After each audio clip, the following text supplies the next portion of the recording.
Meeting to order, stand for the pledge, it's 6:40.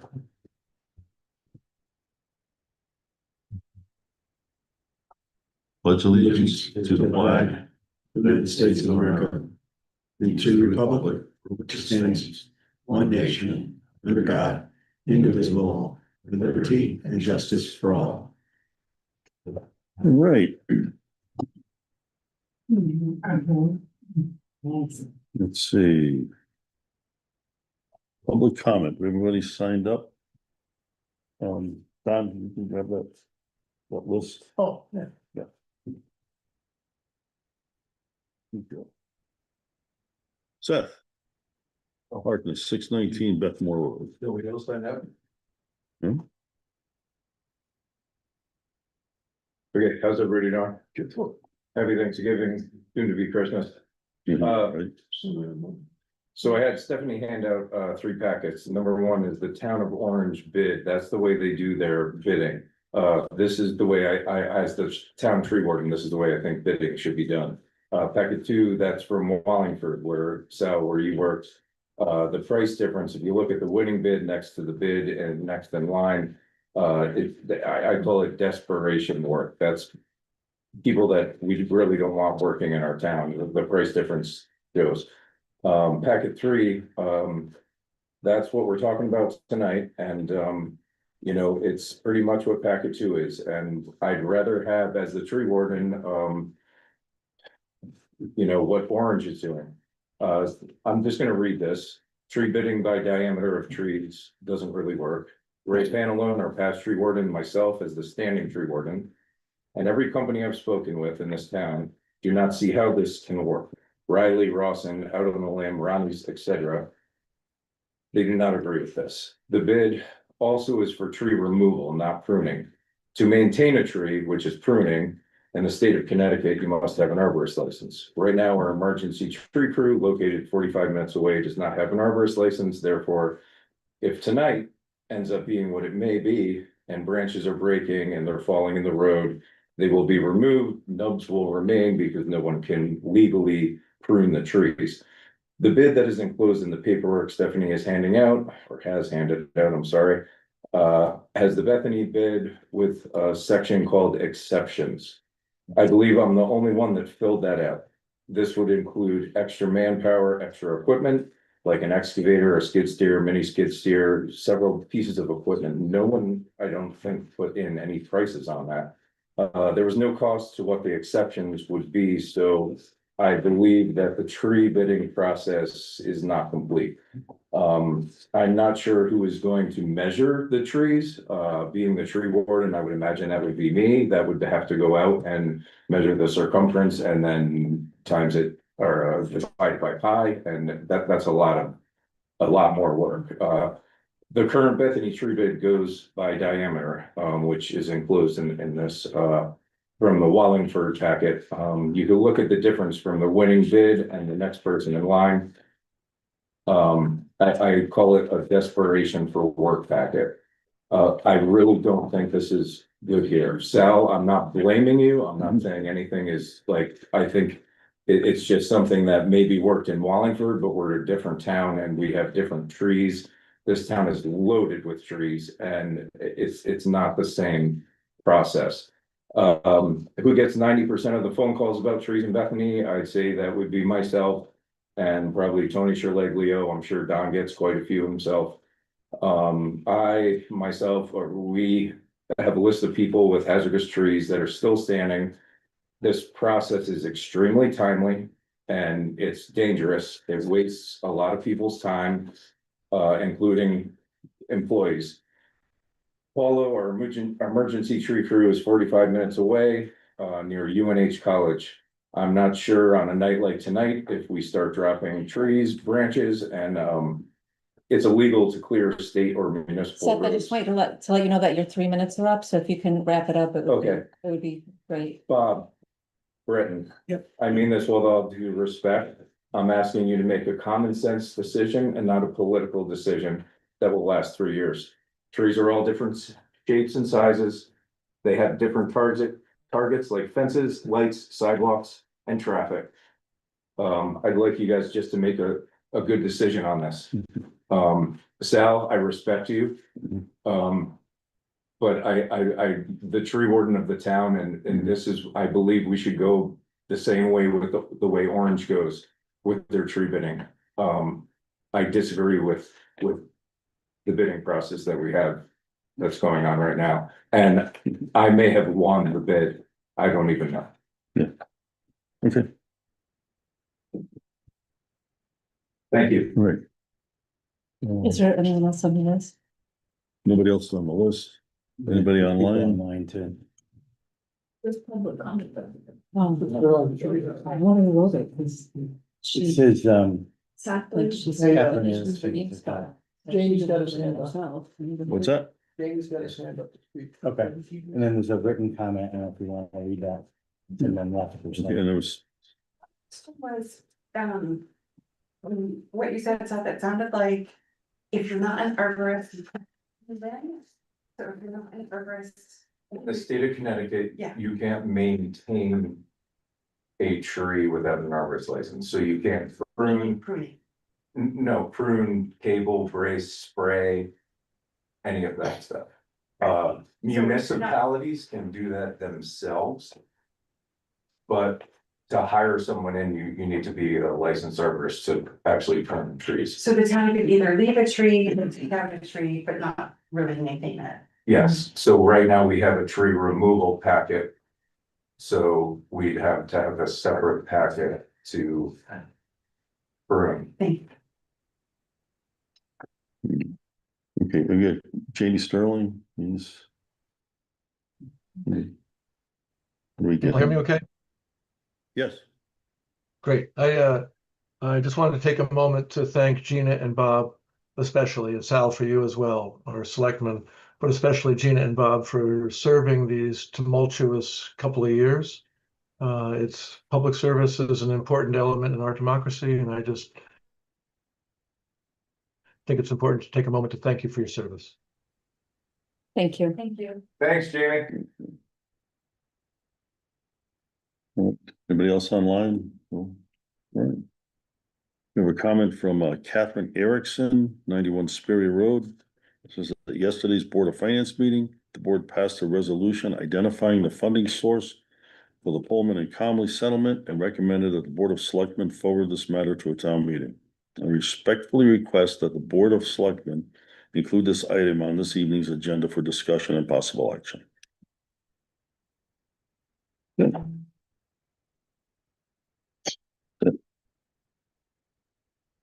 Anyone else? Okay. We got approval of minutes.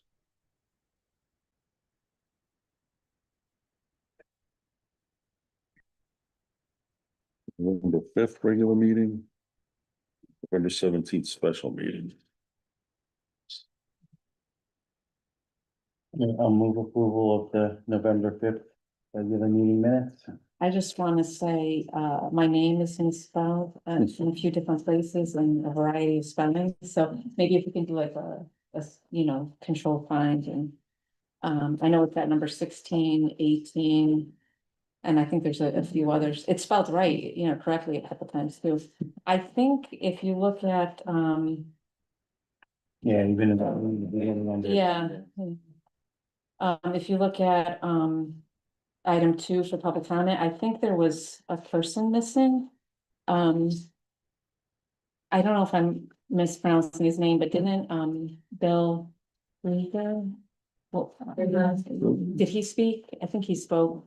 I think, Yeah, saying I needed it for P and Z. Yeah. right, He did speak. I think he spoke and his name's not listed here, so. but did he speak about this meeting or was asking? He was in the seat. Agenda. He spoke at this meeting, So he could go there. I had like notes about what he was saying, but, Yeah. if we look at items.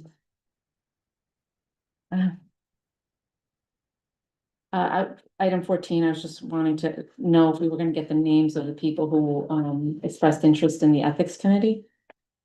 And. That was one thing, and then item 19.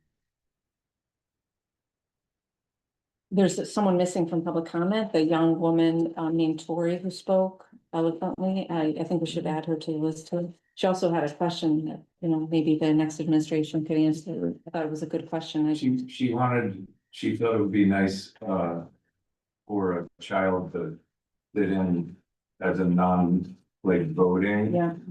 Uh, Mhm. I thought it was an interesting. Yeah. Request. And so we should add her name to item 19. Remember her last name? It's Pinger. And just a kind of a technical thing in item 21, where it says Connecticut General Statute 7-12, that the dash shouldn't have the spaces before and after the dash, so it's more like one thing. It's not, it kind of reads like 7 is one thing and 12 is something else, but it's 7-12 without the spaces. Do you know what I mean? So before and after the spaces before and after the dash should be removed. And I think that's it for other than that, I would move to approve the minutes as amended, if you agree with the amendments. A second, the motion. Thank you. Okay, all in favor? Aye. November 17th, special meeting minutes. Any changes on that? This one was easy. Yeah, I know. I was looking for the rest of the pages. Yes, please. I didn't have anything on this one. I move approval of the November 17th minutes. Second. All in favor? Aye. Okay. There we go. All right, discussion of possible action for the calendar year. The 2026 calendar year, schedule. Board of Selectmen meeting schedule, So they're gonna meet twice a month. twice a month, Wednesdays typically. I think there's one Monday in there. Mhm. Yeah. Yeah, and this is what, Submitted by Carol, Carol. I mean, you guys want, yeah, because I'm not gonna be here, so. Interestingly, this is fewer meetings than what we've had. Oh, I bet it was. But hopefully, hopefully, I mean, it could be one, but hopefully. It'll break the work up and each meeting Yeah, can, be shorter, day can get home before midnight and. right? Yeah, I think it's a good idea. Yeah, I have no problems with it. All right, I move approval of the regular meeting schedule for 26-27. Second, Okay, all in favor? Aye. Aye. All right. All right, That has to get filed in the town clerk's office. right. all right, because they have to send it to, The state. No, I mean, I think the law says the regular meetings have to be filed ahead of time, and then that's what makes them regular meetings. Correct. Right. So somebody could check and say, I know in 6 months, that's when the meeting will be. Correct. Okay, discussion of possible action for approval of bid award for recycling. That one was being tabled.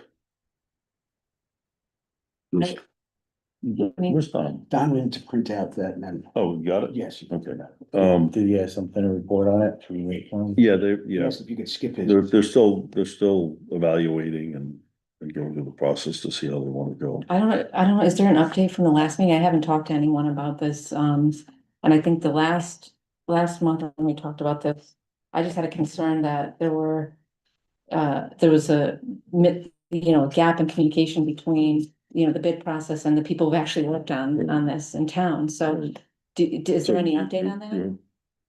There was a single bid that came, in, had some benefits and had some weaknesses. And so, someone who's looking at trying to strengthen the places where they will.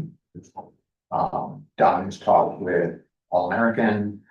We've got some discussions going on with the glass recycler. So I think there's still work to be done before we're ready to set that. So I think the appropriate thing right now would be to table it for another month. I mean, that makes sense to me. I would move to table the recycling bid. Second? All in favor? Aye. Thank you. Hey, Don, you're up. we just tabled the recycling bid. Oh, yeah, we're taking it, but All right, so now it's, discussion and possible action for the tree removal bid, approval of bid award for tree removal. okay, that, okay, we go out of there, that's okay. Okay, bid 2509, tree removal. We got 6 bids, all but one had no exceptions. Jim's Landscaping and Tree Removal was the lowest bid with no exceptions, so we recommend awarding it to Jim's Landscaping and Tree Removal. Who was second? Harkness, Well, well, I should have said Harkness had all the exceptions. Harkness, I think, was low. Was low, but there was. Right. Pages and exceptions on it. Oh, so I was lower, but there was exceptions, but I didn't raise any prices, and I said, that's not in the bid, I made that reason clear. Discussion. So if you read it over, it'll be very clear, that's not part of the bid. So, There's no participation from the public. yes, all right. Yeah, so the exceptions, The exception. no, I'm talking about Tom. The exceptions were so much a day for crane, so much a day for excavator, so much a day for this and that. Everybody else had none. It was clearly stated in the bid that everything was included, traffic control. Everything. No, it wasn't. I just wanna, caution this individual who was on the bid list that he could jeopardize the bidding process because he's a bidder and other bidders could argue that he was given preferential treatment by being allowed to speak in their absence. So I would just caution him against speaking any further. Right. So your recommendation, Don? Was to award it to the lowest bidder with no exceptions, which would be Jim's Landscaping and Tree Removal. And again, that's tree removal, no pruning or anything, it's strictly removal. Yeah, I think, I mean, the bid just talked about removal. But I don't, I know we had some work done at our house a couple of times and the tree people that were giving prices, you know, I was like, you know, I want you to go around and cut all the dead branches. And, then I asked him about cutting, you know, live branches over, and he said, no, we can't do the live branches, but, He was an arborist, I mean. right, but he did say we can cut dead branches. And then and they, you know, even lands, anybody can do the cut trees down. And since it's if you own a yard, you know, you own a property, it's your tree, you can cut down a live tree or a dead tree. A little different, but yeah, I think it's not in this bid, but they could. Like I think oranges, because we pay by the hour for the stuff that's not on the tree removal list, they could have them limb, but I mean, the highway guys can limb the low level stuff. Very low. They've got a bucket truck in orange, but Yeah, we don't have. they can't do that. They don't have a 90-foot bucket or anything. Right. Right, so this is no hourly rate, it's just for cutting down trees that have been. And if you ask the first selectman in Orange, he will definitely tell you. that our guys should be able to cut down 12-inch trees, you know, I mean, these monsters that are 4 feet in diameter and, you know, 150 feet high, obviously not, using frames and everything for that.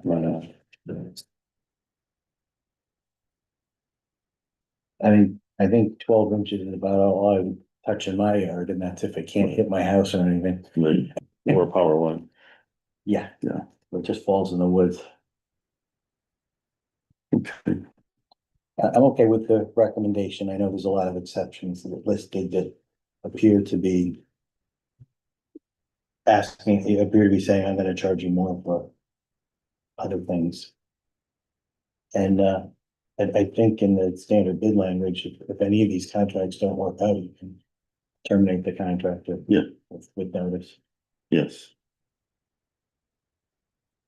Yeah, nothing is forever, as they say.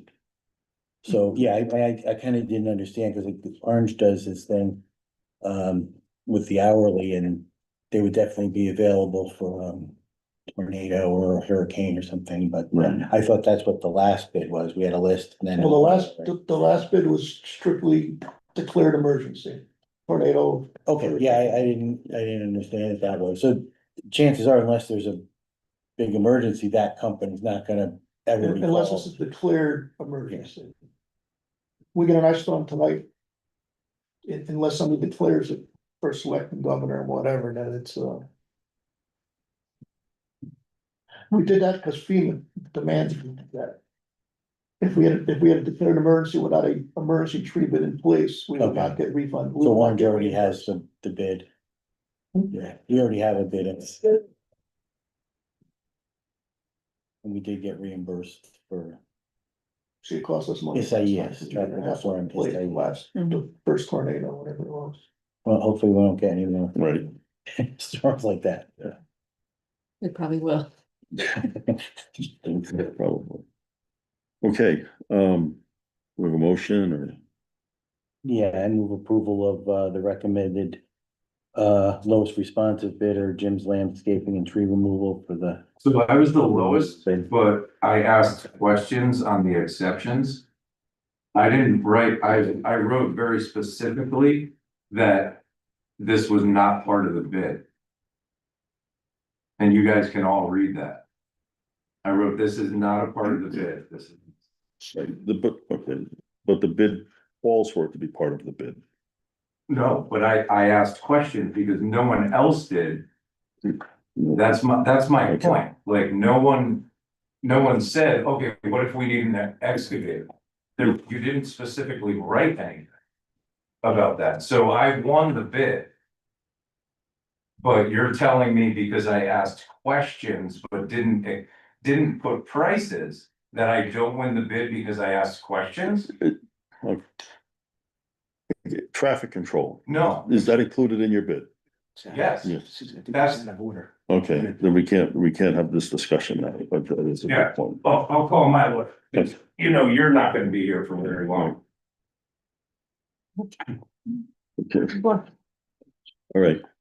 Anyway, we had a motion, is, Do you mind repeating it? Yeah, I move that we Have a good night, Andy. accept the I'm glad that you recommendation of guys Public have- Works Department and award to the lowest responsive bidder. You know, And I won no, that bid. Jim's Landscaping and Tree Removal. Yep, but I won that bid. Clear as day, and I am We going have to a second. present that to the state and to Carol and to a lawyer. okay, There were questions and I made it very clear. that Oh, I there thought you were were talking on the phone. Could you step out in the hall?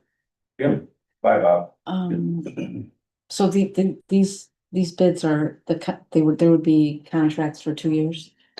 they're basically 2.5 years, we can always end them early if they're not working out, or we have the discretion within the language. to end them early. Just want to make sure the record reflects that there is no winner of a bid until the bid is awarded by this body. So contrary to what was stated by the individual, he did not win anything. He submitted a bid.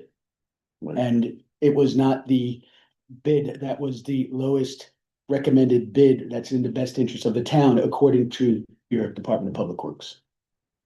So. Yeah, the exceptions page was full of stuff. And That would have cost the town a lot. yeah, more I mean, money. any other bidder could come in and say, well, actually, I'll do it for less or something. I mean, you make. With exceptions, and it could end up costing you more, Right, but Anyway, Right, and I think that it totally makes sense to say that you're not a winning bidder until you get the bid. Exactly. Which it hasn't so happened. I just yet. wanted to Yeah, make yeah, sure the yeah. record reflects. No, but it's a good Yeah. distinction Yeah. to make, yeah. that was not the place to put we should have come to the meeting and said, I think there are issues, but putting it on the exception page makes it Right. part of the bid. Can I make a statement on that thing? Yep. In the bidding documents, all questions have to be submitted by email to me, so I can post them online for all the other bidders. Mhm. I can't answer a phone call, I can't answer a question in person, it has to be submitted in writing to make it fair to everybody else. That's Right, the so way if you it said, works. something I did forget about police, we'll issue an addendum. Well, to if everybody. somebody said, hey, in an email, is the police included? I would Then either say everyone yes does or that. no, this way, everybody that bids gets the same answer. Because if not, now we're showing favoritism and it's illegal to do that.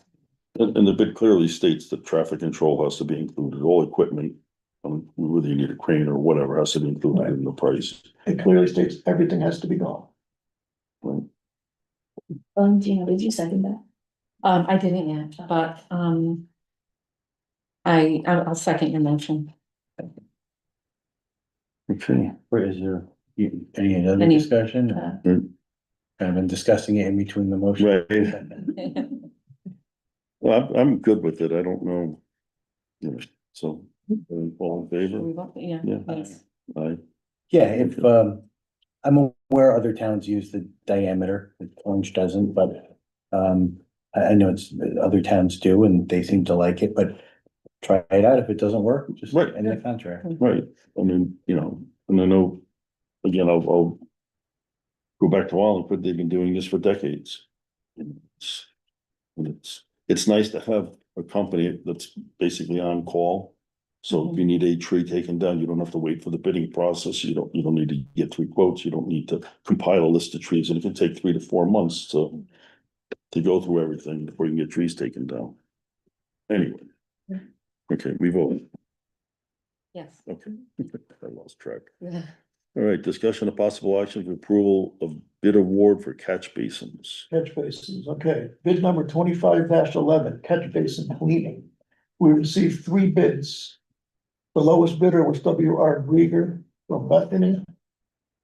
I recommend awarding the bid to Mr. Grieger, or W.R. Grieger. And you've been using him recently, right? I think we signed checks for. Yes, we've been using him, yes.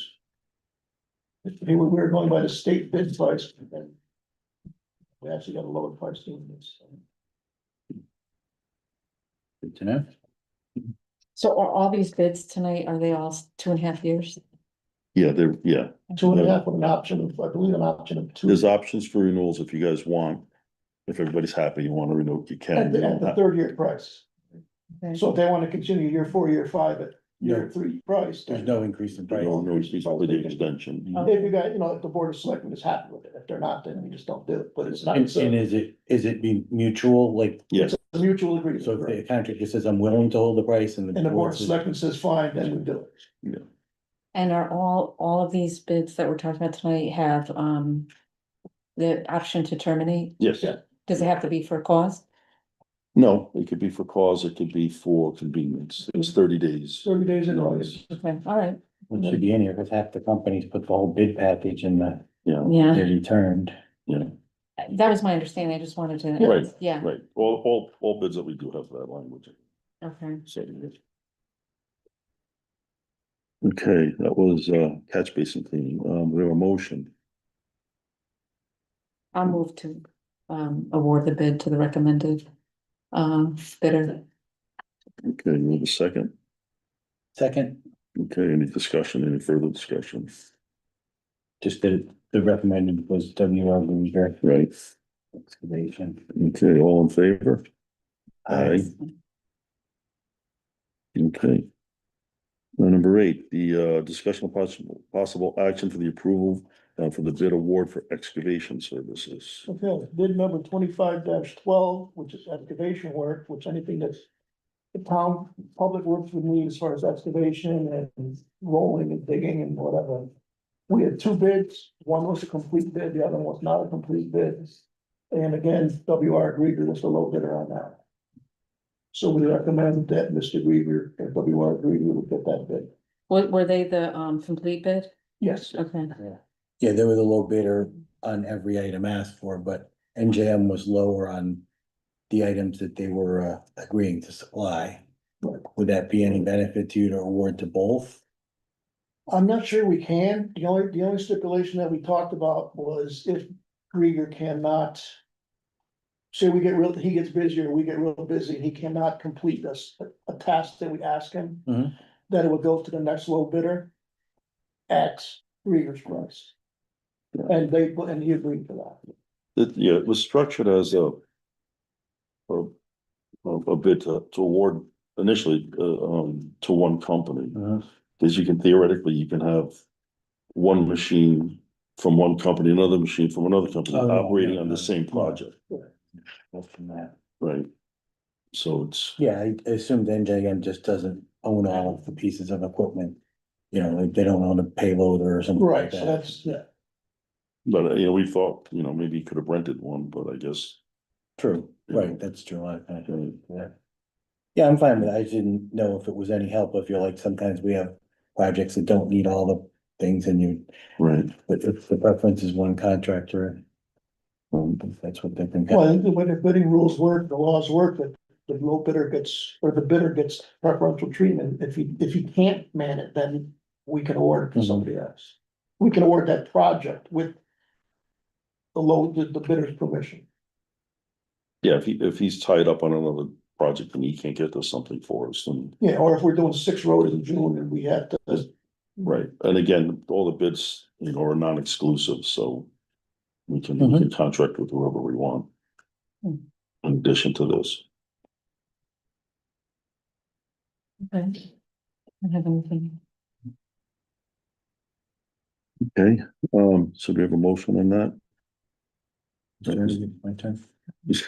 I think I so. move to approve to the Public Works Department's recommendation of the lowest responsive bidder, WR Grieger Excavation. And they were the lowest responsive because they bid on all the requested items. I second the motion. Okay, any further discussion? Okay, all in favor? Aye. Okay, Sal, I don't know if I heard you vote on I thought I did, I thought I was being loud tonight. that. Look, we're on like number 9 and I haven't teased you about it, right? I know. Let's see, discussion of possible action of the approval for bid award for custodial services. okay. Bid number 25-8, which is custodial services for town hall and the Park and Rec Annex building. We had 4 bids. The low bidder was MSL Corporation from Bethany. Just vetted them, they did a lot of work for other towns, everybody was really happy with them. Who else do they work for? They worked for Brantford. They worked for a little bit in Fairfield. They do it for fun, but they do a lot of companies, Yeah, but they do a couple, a couple towns that we're very happy with. yeah, I know they put in their package that they do UConn's Hartford campus and this law school. Yeah, it's a pretty good sized company. And I didn't even realize that they were located right over by Peter Simon's office on 63. Yeah. Corporate headquarters I haven't anyway. heard of them. It's a big difference between the bids though. Are they all bidding on the same work? Cause it's, There's a list in the bid document. cause when I saw the first one, $1,700 a week, I'm like, just hire somebody. Right? That's- Right? You can hire a So, full-time person. There's a complete list in the bid documents of exactly, how many bathrooms, how many offices, how many this, how many that. We took everybody on a tour of the building and a walkthrough. I actually came back to a second walkthrough with the owner of the company just to make sure that they were on the same page and, so far so good. And it's actually right around the same price that we would have to pay a part-time custodian to do. And is the reason you're going to a contractor that, you're having trouble getting part-time Well, custodians? it's not so much trouble getting a custodian, it's trouble keeping a custodian. Well, that's- yeah. Actually worth the money. I mean, they work 2 days, they don't come the next day. Right, You come here, they're out back having a smoke, they're downstairs hanging out, or whatever. And, we've had a couple issues with the last couple that you guys were very aware of, so. We figured it would better, so this way we have a company, they assigned a cleaner to this building. So what we if they're have, sick or vacation? right, so we have a cleaner, Yes. they have 3 backups that they also toured the building. So if they call in sick, if they're on Mhm. vacation, if they're whatever, the building is cleaned, it's covered everything.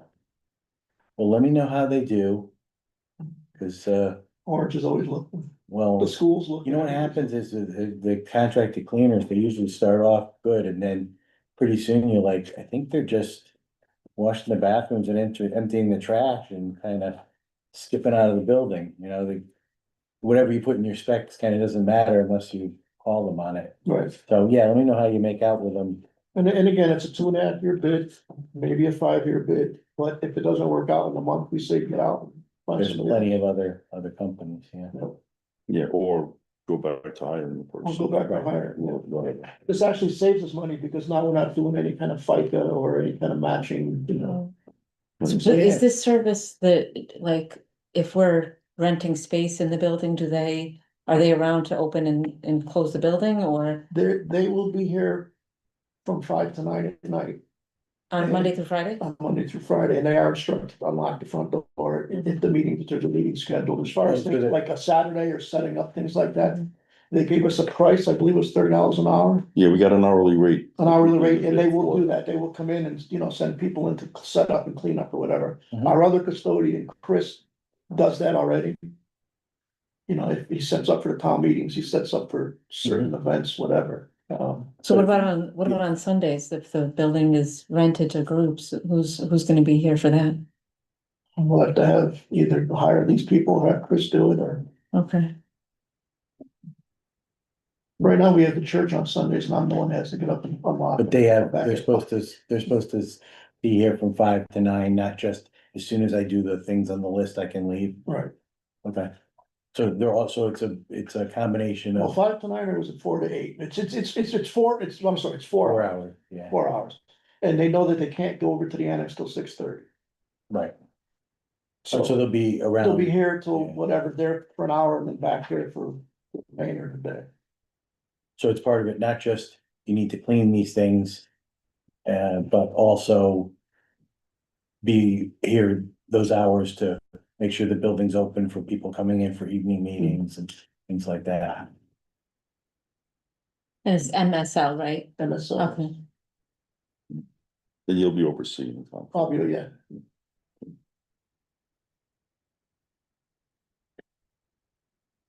Hope for the best, see how they do. And See how they do. If it doesn't work out, then we'll see if we can. I think if there wasn't a way to get out of the agreement, I probably would be wanting to table all of these, Right. but since we need, Well, we Yeah. need. we've been without a custodian for about a month and a half now too, so Chris has been doing a lot more hours. And being part-time, he's working too many hours. As a part-timer, so we had to cut it back anyway, so this worked out, good timing. Yeah, so it says if cancellation is for budgetary reason or based on discretionary right of the town, they'll get 30 days written notice. Right. And then there's different procedure if it's for, And that's every contract that we sign, even like the trash pickup, the Board of Finance, it's next budget says there's no money for garbage pickup, the contracts are canceled, so that's all standard. Mhm.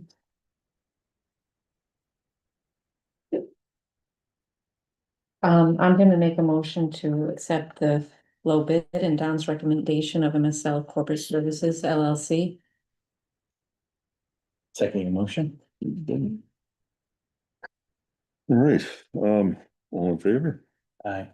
I'm assuming we had enough discussion. Yes. Okay. All right, I'd like to, if we can just add something under other right now, kind of skip a little bit, just so we can get, Don just wanted to give us an update on the horse rinks. There was a little snag, but they've got it worked out, but they wanted to make sure that everybody was on board with it. Yeah, no, the Yeah. objection, is it just an update or should we add it to the agenda? Are we gonna have to act on it or? I don't think we have to act on it. After you hear them, then you let me know if we need to have an act on it, but I don't think we need to act on it. If it's just like a point of information, then don't worry about it or? Yeah, but is it just informational purposes? It's informational, is it some kind of decision that has to be made, so. There is. There is. Well, if we wanna move like we discussed. Oh, okay, all right. All right. We have, Then I move we add, it's on the horse. North Horse Ring discussion. I move we add, discussion, possible action of the North Horse Ring to the agenda. I second okay, the motion. all in favor? Okay, so the North Horse Ring, as you guys saw, I don't know, we removed all the sand. The process was to remove all the sand, re-level the base coat, which was the clay underneath, screen the sand, and then bring a couple inches, 3 inches maybe of sand back in, which would be enough for the horses. Okay? Unfortunately, when we took the sand out, there was roughly 10 inches, give or take, of sand on the east side and almost nothing in the middle and a couple inches on the west side. Mhm. So when the sand was removed, we dropped the elevation on the west side about 9 inches below grade. Okay, so if we were to bring 3 inches or so of sand back in, we'd still be about 6 inches below grade. Which would not work because of drainage and all that other stuff. Mhm. Okay? Unfortunately, it was missed by the contractors or whatever that came and looked at it. And me, and what I, so there's two ways to fix it. We can either remove the ring, regrade the entire property. And put the ring back in, or it was recommended by the contractor to bring in Stone dust. or Stone dust. 4,000 yards, 4,000 tons, a lot, Oh, yeah. Yeah. a lot of stone dust. To raise the elevation up to where it's necessary, then when we bring the 3 inches or 2 or 3 inches of sand back in, it'll raise it up that it'll drain properly. Okay? The stone dust will sit on top of the clay, which will sit underneath the sand. Which will make a nice base. If you wanna speak to that, we got a course commissioner in. Basically, stone dust drains well, it'll compact firmly. And then the sand should be able to just be easily dressed when the ring needs maintenance on top of it. The stone dust is probably the best way to do it. We just missed it when we're looking at this originally. That the existing base is, on one side is too low. Yeah, way too low. Way too low. What's the approximate cost of the stone dust? Okay, so the stone dust and the additional cost to spread it and roll it, you're looking right around $4,000, give or take.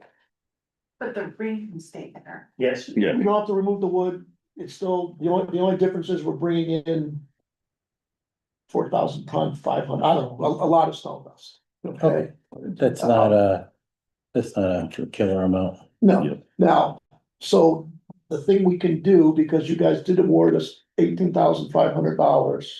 And then the Lions Club donated another 1,000, so we're 19,500.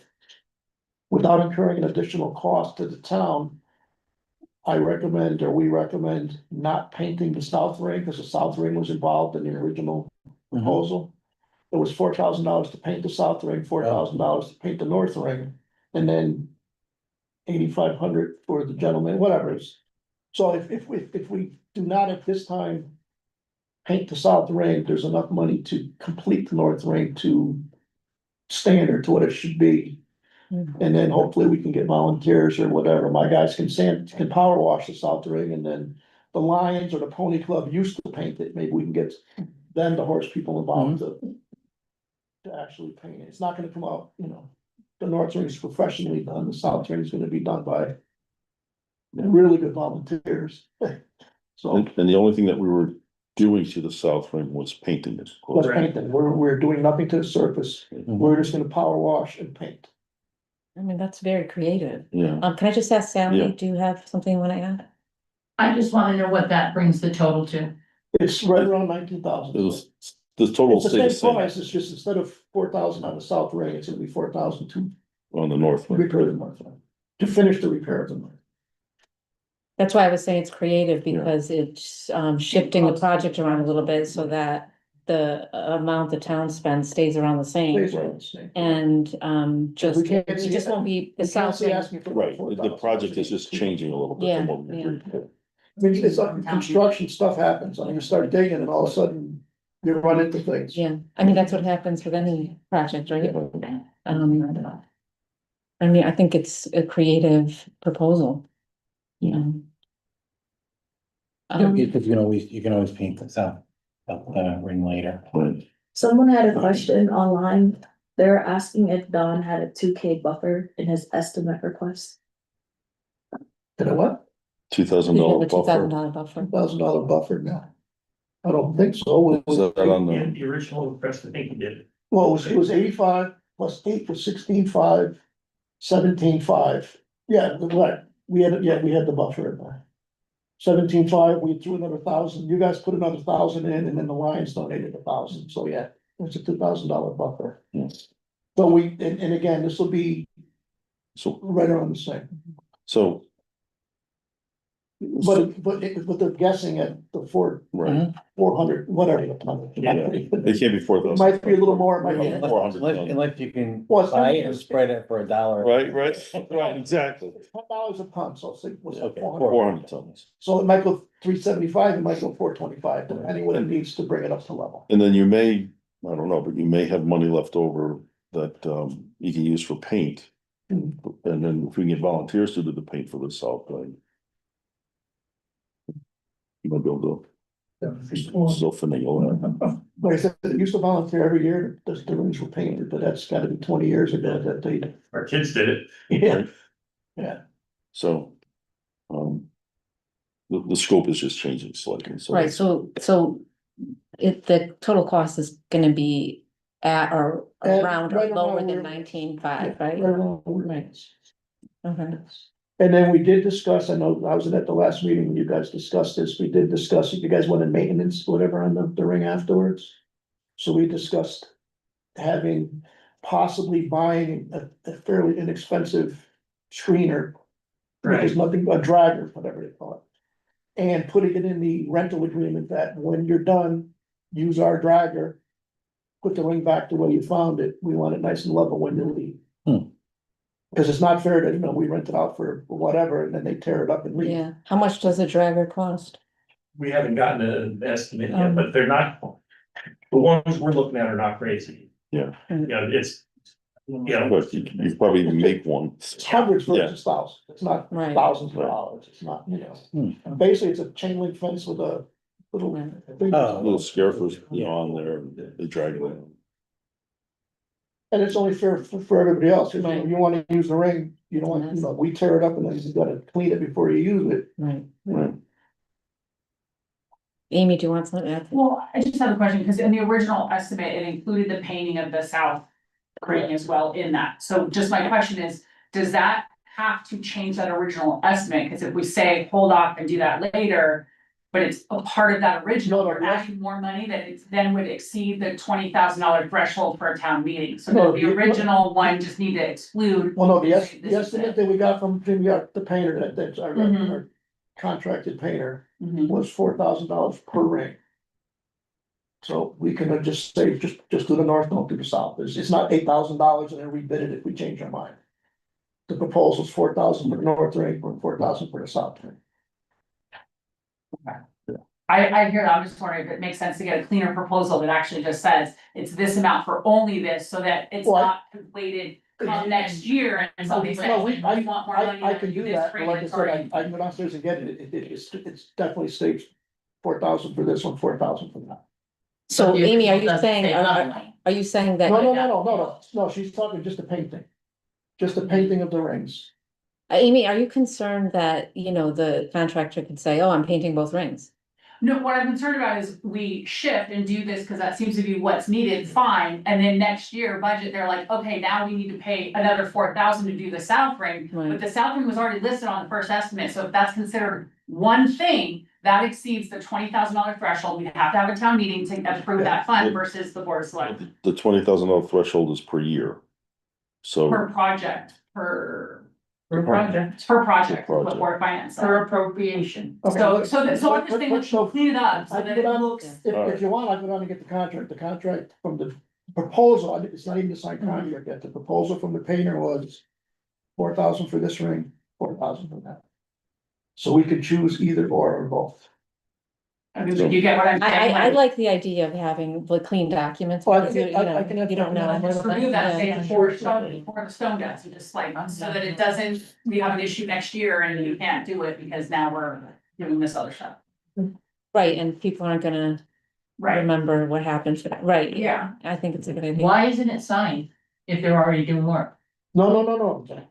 The person who's doing the work is a different contractor, we're talking And the the painter. painting of the ring. Oh, okay, Jim's that's separate. painting from Okay. Bethany is a separate, Yeah. he can't do it till spring anyway, Yeah, okay. so, and he's, obviously well aware that can't do it till spring, so.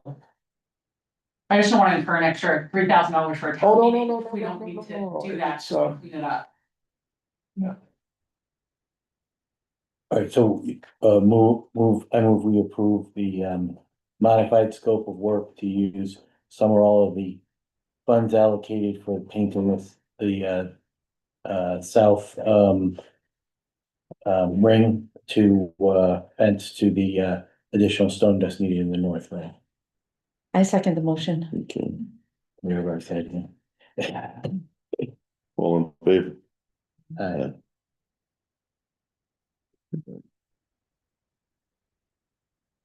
And maybe Don, maybe I could update that page. Yeah. Yeah, I'll speak to Jim tomorrow. That would be great. Let's do it, yeah.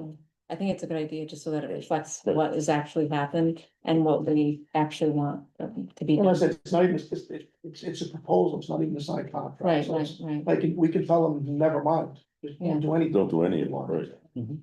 Hey, if we could find, volunteers, we could paint both rings or so. Yeah, What are we looking at for the project to be complete now? As far as what, as far as the The surface of the ring or the painting? I don't care about the painting. The surface is really what matters, right? Like, when is that gonna be complete so the rings are usable again? Well, the contractor was started yesterday, couldn't do it today because of the weather, obviously. Yeah, Now yeah.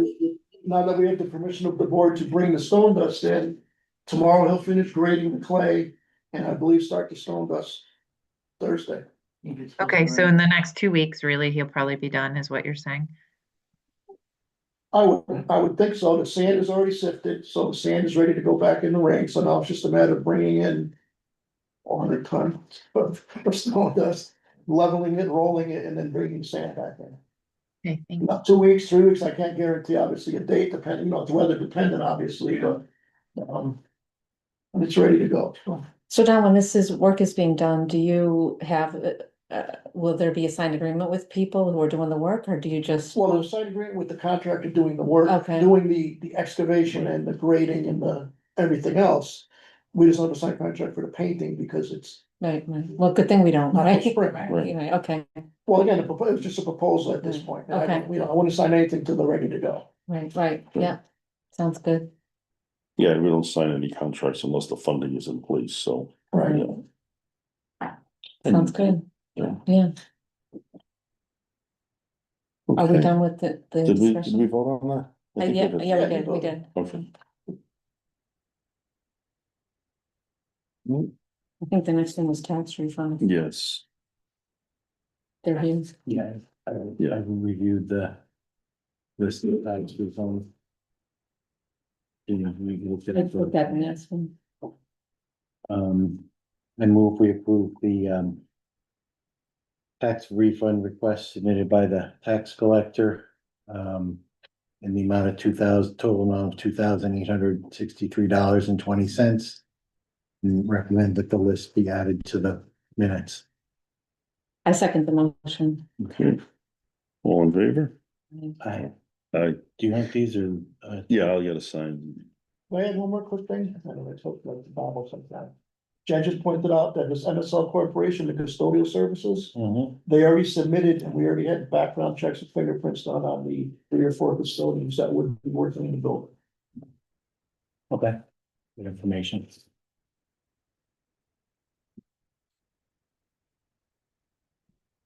Great. Discussion of possible action for cemetery deeds. We have, Do you have any? yeah, we have one for Richard Paz.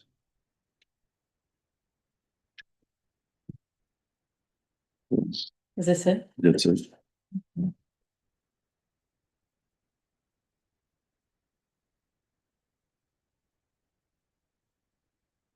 Mention what, Wow, the random location. I think it was up towards the front, near the older section. I move approval of the cemetery deed. For Richard Paz.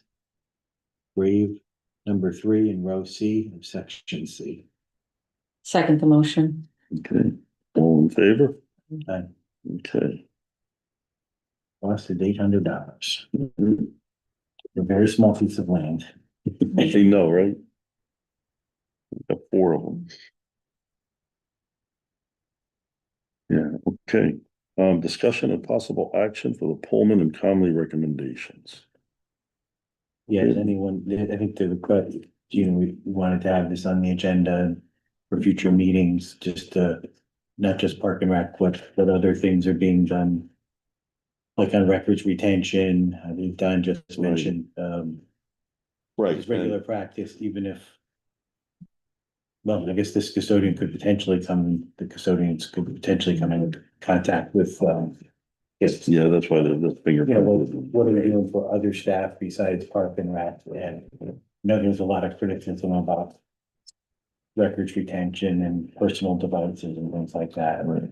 And then it was a mobile device thing, and then there was another IT policy that was meeting. Right. Yeah. Is there any other, report on? And yeah, unfortunately, Jen is not here. She had a CCM. CCM meeting. So she would be the one that would give us the updates on that. Have you talked to her about it in the last month, or I'm just wondering if there are no updates? It's a good question. I don't know if there are any updates in the past month. Mhm. My guess would be no. Okay, and I know Jen, I suggested sharing the IT draft policy because there's no harm in Right. people looking at a draft policy. You know, and she said that if you share a draft policy, then it becomes a town document. I'm okay with people looking at a draft, especially people who work here in the building. Yeah, I had read it over quickly, and that was the only reason I thought it seemed like it might have been, it was almost like kind of overwritten, you know, and then it was almost like, well, don't worry, we won't enforce that, we won't enforce that, but, you know, maybe that's the way they all are. I don't know. Mm. But, you know, like, it looks like if you were the IT person and you decided you didn't like a particular employee, you could say, you copied five. You know, you violated the policy or something like that. It seemed like it would kind of cover a lot of stuff. Right. I mean, I just don't know if a simple thing like having each employee sign a document that says, I'm aware that I am not to delete, or, you know, just a statement that says, you know, I'm aware of the policy, or I've read the IT policy, or I'm aware that I'm not to delete, you know, because as you all know, a lot was deleted. Right. And that's, you know, violation of the Freedom of Information Act, and, you know, I think it would be helpful to have everyone acknowledge that they're not gonna. Delete. Exactly. And again, the reminder that it's not just email, right? It's also a text message, or if you have a town cell phone, or if you use your personal cell phone for town work, then that's subject to, you know. I was actually, it was kind of a pain to log into it, but I'm very happy we had these town email addresses, so we didn't have to do the town business on the personal. Right. I do want to say that I hope that moving forward, I haven't talked to Amy or Carol about this, but I think the practice of saying, you know, Selectmen 2 and Selectmen 3 and using that as an email, is not gonna work well. Because there was this idea in town that like Bob Selectman 2, so somehow this position is more important than Selectman 3. And there is no such distinction, right? And so, and I do think that, you know, people should be accountable for their own emails, right? So rather than sending emails to Selectman 3, it should just be my name, which the town had to set up an email anyway under my name to make it work. So I would just suggest use your own email under your own name, because, you know, you're gonna be. Selectmen 3. Right, so you can have my email address if you want. I don't think it's good. Whenever they change it over on Friday or Monday, whatever, Right. like, we won't have access to it anymore. Yeah. Right. You guys would get access. And I just think it's silly because you can send an email from Selectmen 3 and you could say Gina, I don't know, you can if you Yeah. want. I just think it's not good practice. I think that a person is using an email and it should be an enclosed from start to finish. This is the emails that the person sent. It shouldn't be, it shouldn't be, it shouldn't be like an email that's passed on to everyone, you know, in the future. That's my personal, preference. Yeah, but I think it was good to provide. Like you should be able to keep your own email, right? People should Right. email you at the email you have, not at Selectmen 3. I think it's, you know, Right. well, and, you know, Vin, you probably could speak to this too, like, if somehow there was some controversy and someone said, Gina, look at this email you sent, it's really inappropriate, I'm gonna say, no, Sal changed it, I didn't do that, right? I think just for accountability reasons, you wanna have the person's name associated with With each the email, email, right. yeah. No, I agree. Yeah.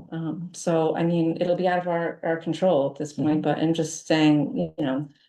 I think it would be a better practice to have just email the person at their name, you know, their name and email Bethany, whatever.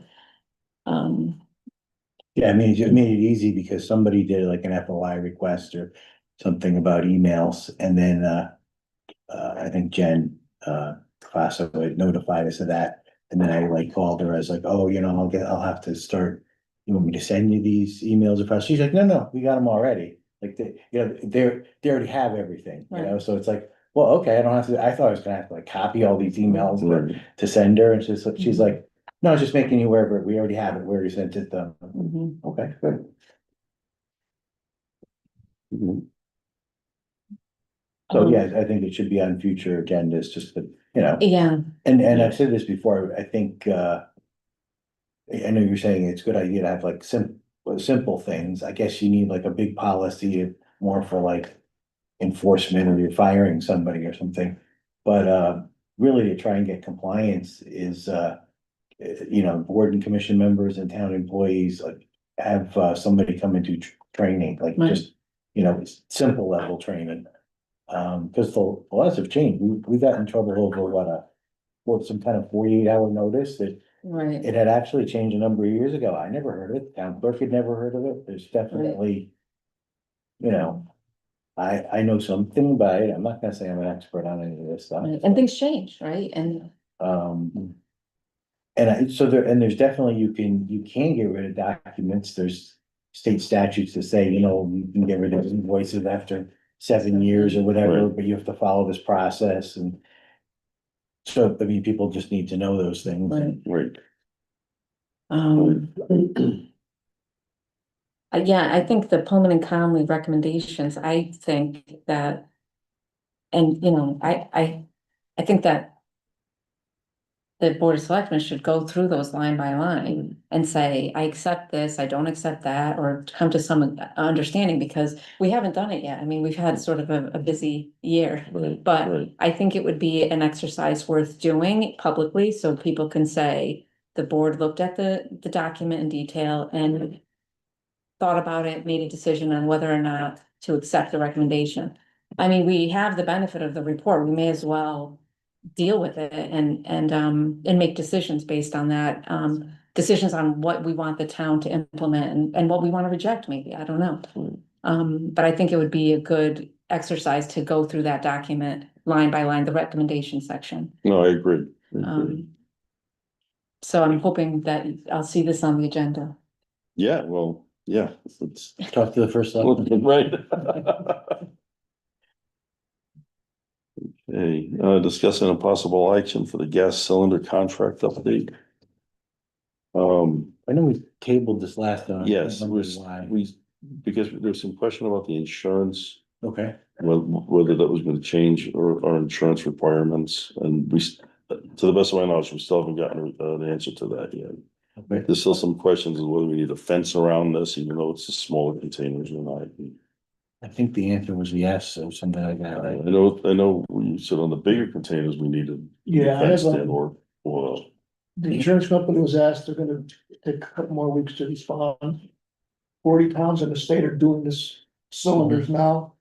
They're required to put a little cage around the barrel. even though our entire recycling center is Well, fenced. that's why we should wait for the insurance company, because Yeah, if it was out in the open, like you said, in the middle of a parking lot, yeah, we want to put a fence around it, but it's fenced in already.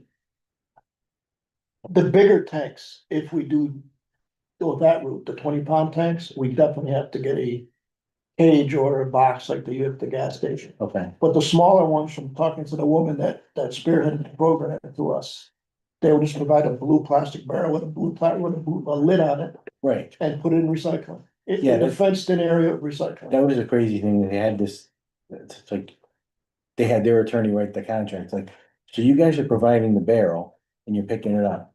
And yet you wrote this contract with all these responsibilities that they're putting on you. You have to give us insurance, you have Yeah. to. It has to be picked up at least once a year and things like that. Yeah. I mean, it's funny that they're kind of writing because they wrote the contract, they're running the show and they're basically doing very little. Other than picking up these things when you call them and tell them it's. I mean, it's a nice program. It'll be another nice little recycling thing for people. However, if it gets too restrictive, we're not gonna spend $500 or whatever to put a fence around. I don't know how many little 1 pound containers we actually get, and the bigger ones we probably get more. Yeah, because after the 12 years, you go to refill them and they go, well, you'll have to get a new one or recertify, and I don't know if anybody recertifies them. Or you go to Home Depot and you just slap it in for one of those Home Depot. You're on. 12 years old, put it in there. Yeah. Well, anyway, so the next meeting, hopefully Kermit gives us an answer by the next meeting as far as these things requirements. All right, so can't table it again. Move the table. second, Cylinder contract. All in favor? Yeah. Okay. Discussion of possible action on the town hall gym usage. What was left over? I don't have anything on that. I don't know. Want any more discussion on? Yeah, I think we're like, you had brought to us, something, Don, or Jen did, there was some soccer group maybe that wanted to use it and there was concerns expressed and it was at a time when we didn't have a custodian but I wasn't really happy with not that it was really a thing, but it was kind of like, well, nobody can use the gym as a gym anymore. Something might break. I don't think that's really a good. Well, a lot of it was a whole supervision thing, because like you said, right now Park and Rec uses it, they play basketball, they play soccer, they play volleyball, they field hockey, they use the gym for all those recreational purposes. Even if you have supervision, which other people are gonna have supervision, right? But Well, that doesn't mean that something couldn't get damaged. Right, right, There's just a certain amount of risk so I think it would be good. Any uses of the room as a gym, evaluate and hopefully can accommodate at least some of them, but maybe not the indoor shooting range or something like that. But softball, baseball.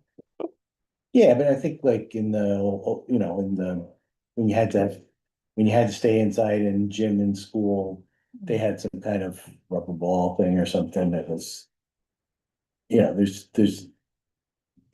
just hate to say we put all this money into a gym, but we don't really use it, or it's a park and rec only gym.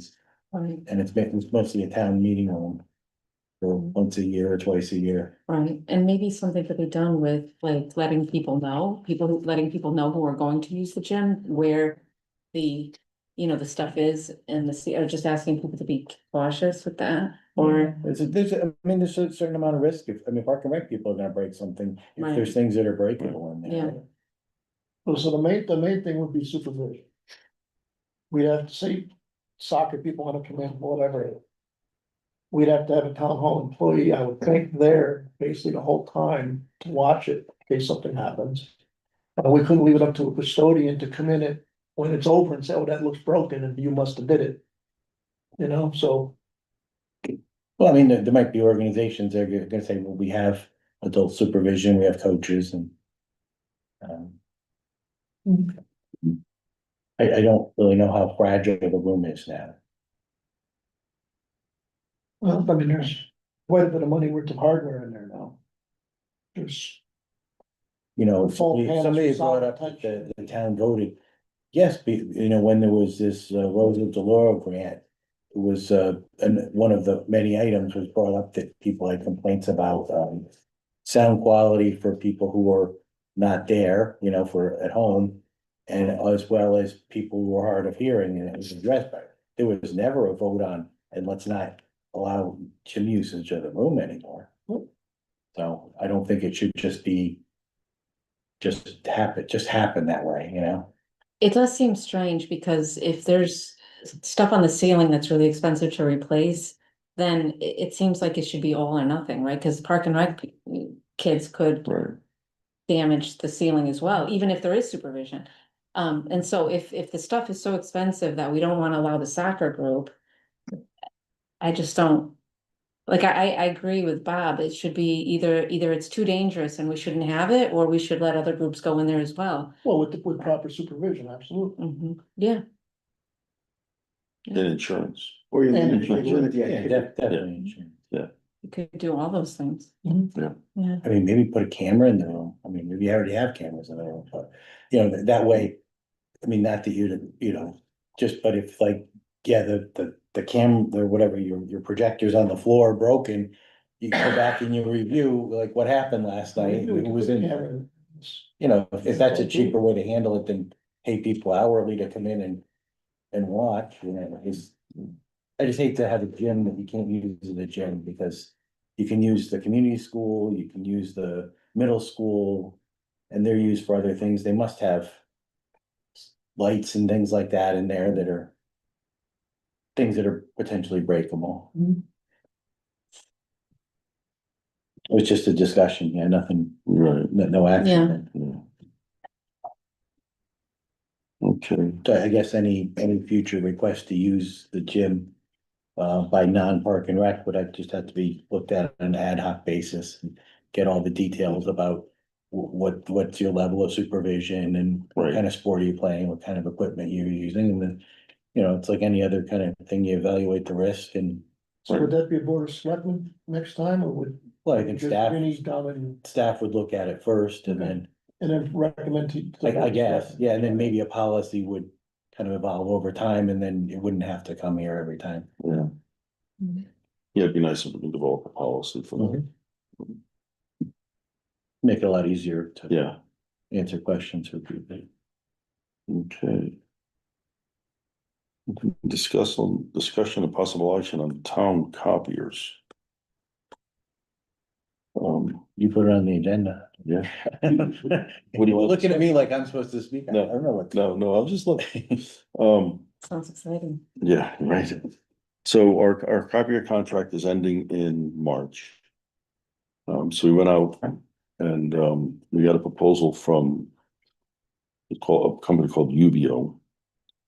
And they're off of the state contract. And they came and did an evaluation of the town hall, our printer needs and so on. So printing, because we're printing a lot now with small copiers, small printers. So we're trying to go to bigger copiers that have color capability. This is a lot less expensive, printing off of those. So they came in with a proposal and it's gonna save us, I think it was. I forgot how much a year, five or 8,000. Something like that. For the thing usage.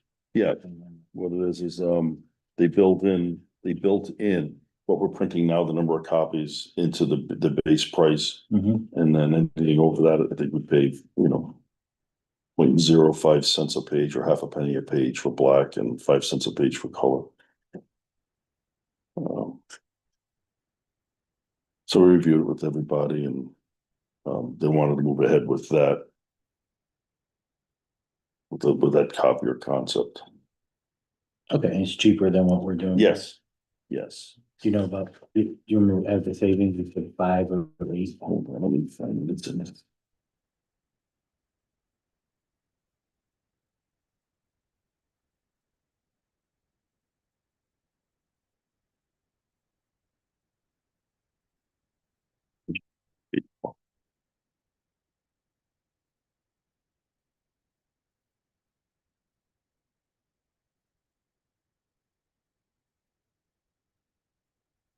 Okay, well, we're gonna save, with the new machines, we would save $125 a month and 8,000 over the contract. How was the contract term? 63 months in total, because what they're doing is they're assuming the cost of our current contract, Oh, and they're gonna pay that off. so they would start immediately, not wait till March? Right, When does Okay. the, oh, it ends in March. it ends in March. I'm not comfortable, agreeing to a 5-year contract when, the new administration starts in Well, 5 days. right, Carol was part of this, Uh-huh. and she's on board with it, but we could certainly wait if you want. Doesn't matter to me, Okay. but, I haven't talked to her about it. oh, yeah, we met, trying to think, was it Monday of this week, we met with UBO and her. And she was fine with it, but, um, So this is for the printer that's in the, it's just to get rid of these little printers that we have, because that's the only way we can print color. Mhm. And we go with a bigger copier and then some smaller copiers, that can print color. So they don't have to print off of these inkjet printers Oh, yeah, yeah. yeah, And make sure IT defaults everyone to print so black and white. yes. You have to go into oh, it, because otherwise you go, oh, print 200 copies, oops, it went color. Yeah, just. Yeah, exactly. There, so, yeah, the Right, whole thing's right. back. Yeah, one little thing, right? So, yeah, so that was, and some people are gonna be keeping their printer, like Carol would keep a small printer in her office. Mhm. Um. But if she has something big to print out, should presumably send it to the copier Right. where it's. So there'd be more big screen TVs in town hall than printers. I don't know, how many did we pay? I'm just for- wondering, I feel like adding that to the One in agenda. each room. I feel like adding that to the agenda, the issue of, Spending. and most people probably don't know, right? The issue of how things get purchased in town. It's a nightmare. Right. It's a total nightmare, and it gives me anxiety every time I come in to sign checks. Basically anyone could just buy whatever they want and then we go in and sign checks because the debt has been incurred. It's really outrageous. I think Yeah. it's really a problem, and I hope that this, Right, you work with Carol and Amy to put a stop to that. right, hopefully, yeah, it's not gonna be an easy fix though, but yeah. And I do have to say that our finance director, when I brought it to her attention a couple times, explained that the policy is that if you're making a request for reimbursement and it goes to yourself, then you need someone else to sign off on that. But as it looks like essentially you can buy anything you want on the town credit card. And since Amazon's getting paid instead of yourself, you don't need any approval for that. I find that to be really irresponsible and we have to really address that. It's a problem. It's a problem. Hmm. It really is. So no action. No argument on that, but should we act on the copier thing? Yeah, I mean, I have no problem with it, like I said, the incoming administration was on board with it, but, the sooner we get them in, the sooner we start saving some money. So, All right, well, based on the representations made, I move that we authorize the town to, contract with UBO under the state bid, for, town hall copiers. I'm not gonna second that. okay. I think we're 4 days away from a new group coming in. I don't wanna. I haven't talked to Carol about this and I don't wanna. Okay. Amy, have you, or, I know that she was with you when you guys had that, as Yeah. far as her opinion, I can't speak for her, I'd rather hear it from her, because she didn't give me a yes or a no. And so I think it's only fair to let her have a Okay. say in that. I mean, you guys could call a special meeting next Absolutely. Tuesday. Right? Or next Well- week. well, when is the next meeting scheduled for? January 3rd. Okay. 6 or something, yeah, one of them. Yeah, I mean, I just don't see a copy or contract as being so urgent that you would Well, want it's, to. it's not, It's a 5-year contract, it's a long time, I just don't see the urgency in making a decision this week. Yeah, and it's not up till March, no. It should be part of the budget process.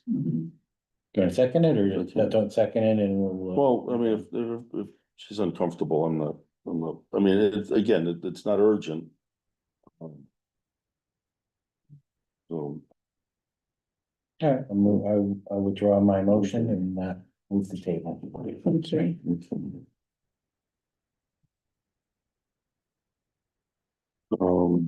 other, Did you say move to table? I did, but we could just take no action. Okay, Yeah. yeah, okay, no action. everything, you're up. Well, this was under the resolution of the Board of Finance that you received a public comment. We had other, is that, Yeah, we're under other. okay, So That was the last. question is whether, I guess this should be added to the agenda for discussion purposes and possible action. This is the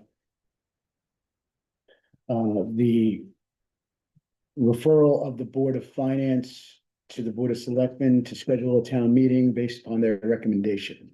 And then I will address the authority of the Board of Finance to transfer appropriated funds without further town meeting approval, and whether or not they can do that. What was it, Board of Finance recommendation?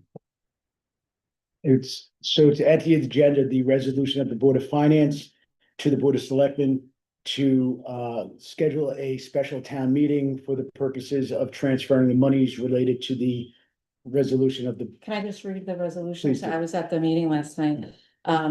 This is from the Board of Finance meeting last night, and it says resolved that the Bethany Board of Finance per section 7-348 of refers its recommendation to the Board of Selectmen to call a town meeting to approve the transfer of funds from contingency and unexpended surplus sufficient to cover this settlement entered into by the Board of Selectmen with Pullman and Conley for investigative legal fees. Is there a second? This is to add it to the Well, agenda. wait. Well, no, she was just, You first gotta add it to the agenda, Okay, if you want to. Right, I thought that was a motion. no, I wasn't, I was just Oh, reading. you- I was just reading. I think we should add it to, I think the That's what- appropriate form is to add it to the agenda. Unexpended surplus, what was after that? Sufficient to cover the settlement entered into by the Board of Selectmen with Pullman and Conley for, I was just reading, because you mentioned the Board of Finance resolution, I just wanted to read it so people That's fine. know what. I just think so that if the record is proper, we should add it to the agenda. Oh, yeah. Right. If- And then, Unless it's just an information item.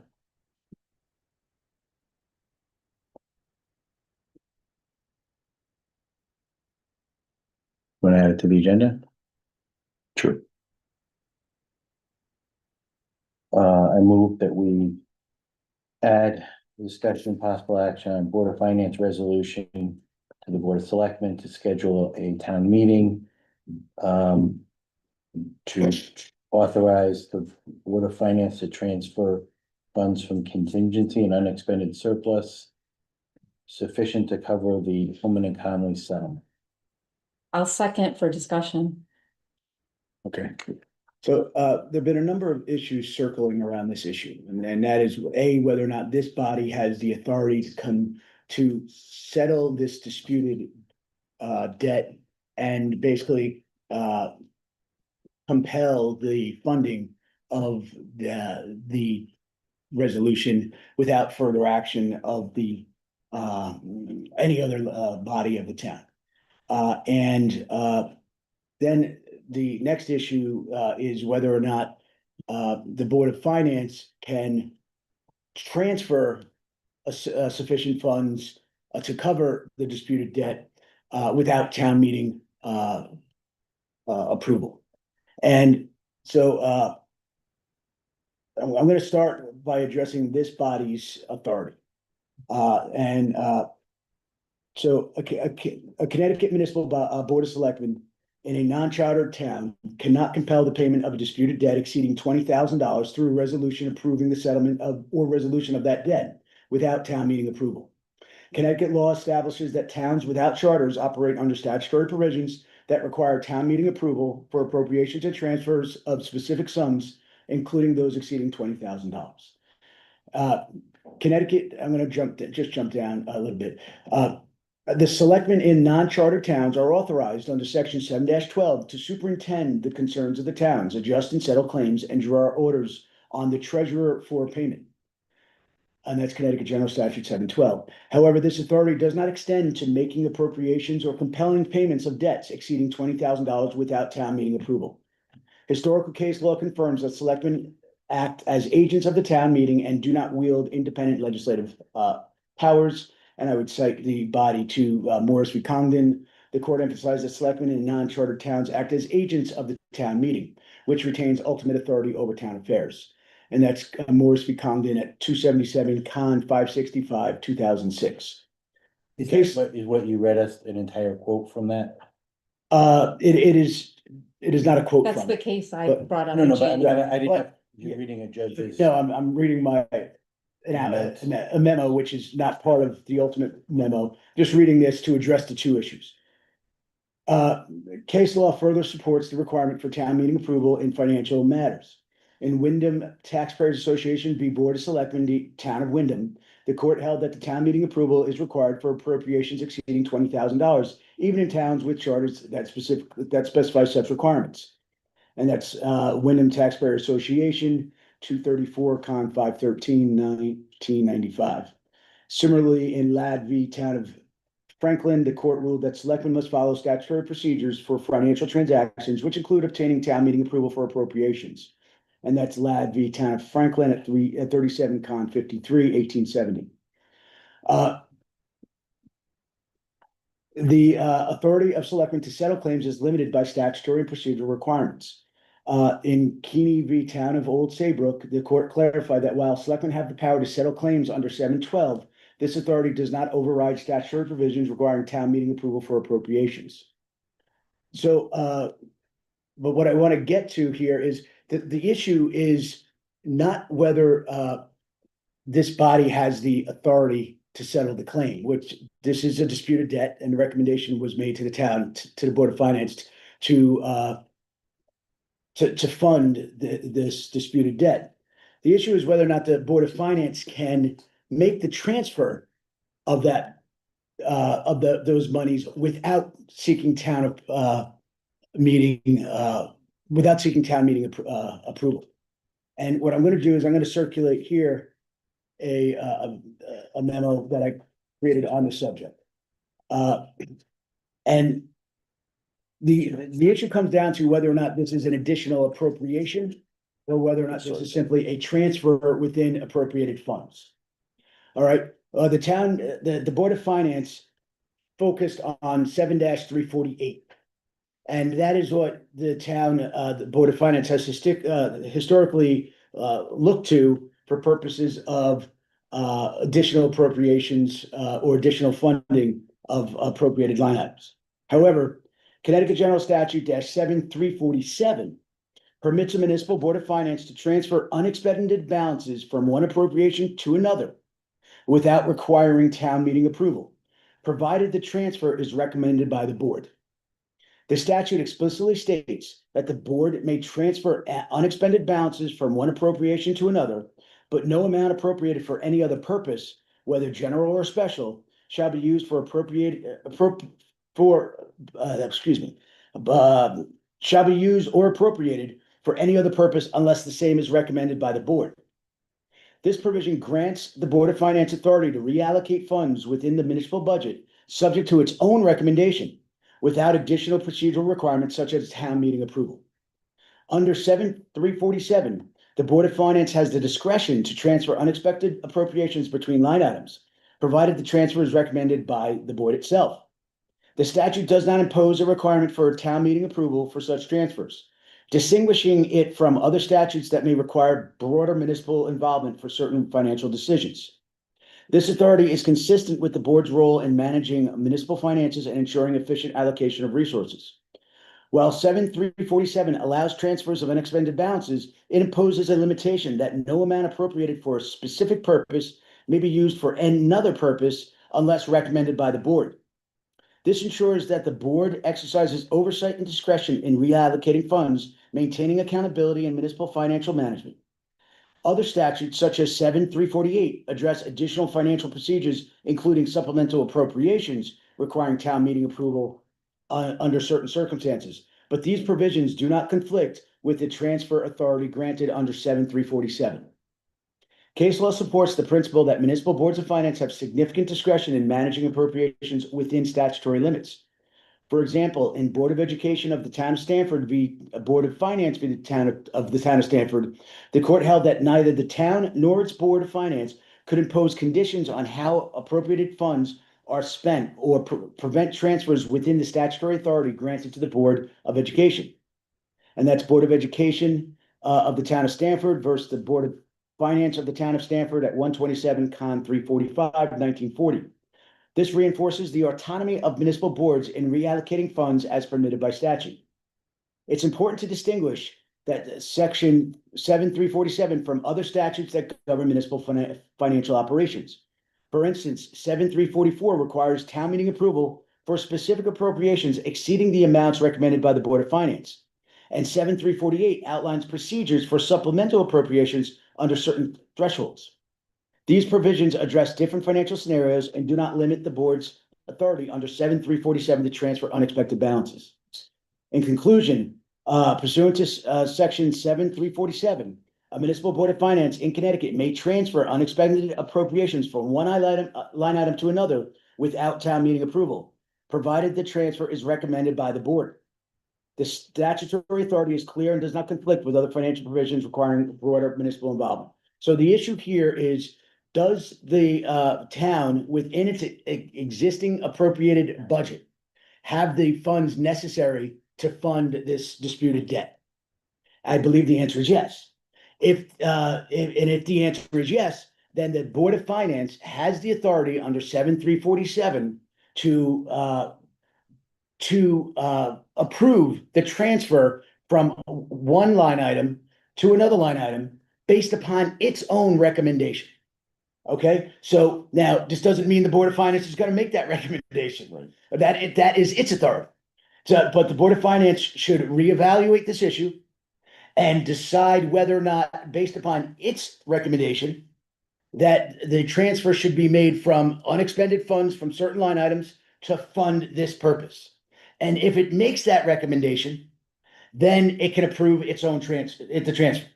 But if it believes, for some reason, that it should go to a town meeting, then it should, after deliberating this issue under 7-347, take appropriate action, which could be to recommend to the Board of Selectmen the scheduling of a special town meeting.